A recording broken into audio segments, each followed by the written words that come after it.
Казвам добър ден на Милена Иванова Ея с традиционната вече здравна нумерологична прогноза, единствената в българския ефир. Милена, свършиха критичните дни за август, а май почти и за цялата година, така че се надявам да бъдем много ведри и оптимисти. Така е, Маги. Предстои ни една много щастлива и вълнуваща седмица, която започва с път на живота 1. И от тук нататък до края на годината имаме само един критичен ден и той е чак на 14 декември.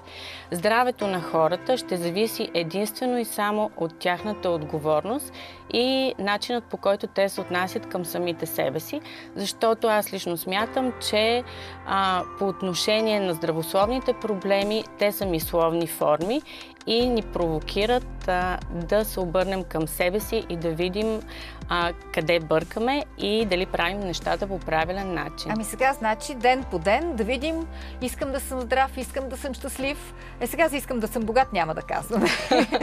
Все пак прогнозата е здравна. 29-ти имаме път на живота 1 и тук имаме подходяща профилактика на очи, също така перде, катаракт и глаукома. Да, може катарактата да се оперира, да речем, в този на 29-ти. Добър ден. Да, точно така.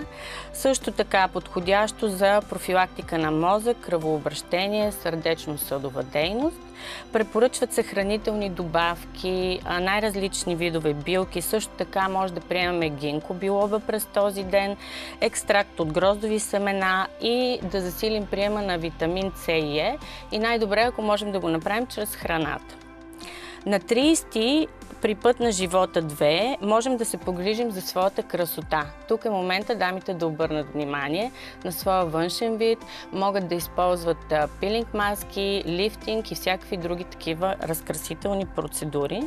На 31-ви здравето на хората ще зависи от движението, защото той е свързан с лимфата и обмена на течности в организма, така че се препоръчва повече движение, а за хората, които не спортуват активно, може да започнат като начало да изкачват стълби.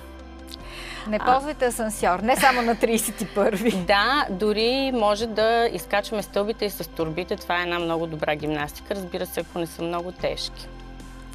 На 1-ви е подходящо да се храним, тъй като денят не е критичен в здравословна гледна точка. Ще кажем с какво е подходящо да се храним. Това са всички видове въглехидрати. Така, имам рожден ден, мога да почерпя с торта, без да наруша диетата на някого. Всички видове въглехидрати. Точно така. През този ден те ще се усвояват много по-добре, така че можем да си хапнем тестени и сладки неща. И баница. Точно така. На 2-ри това, което трябва да не правим, е да не предприемаме интервенции, свързани с далак, задстомашна жлеза.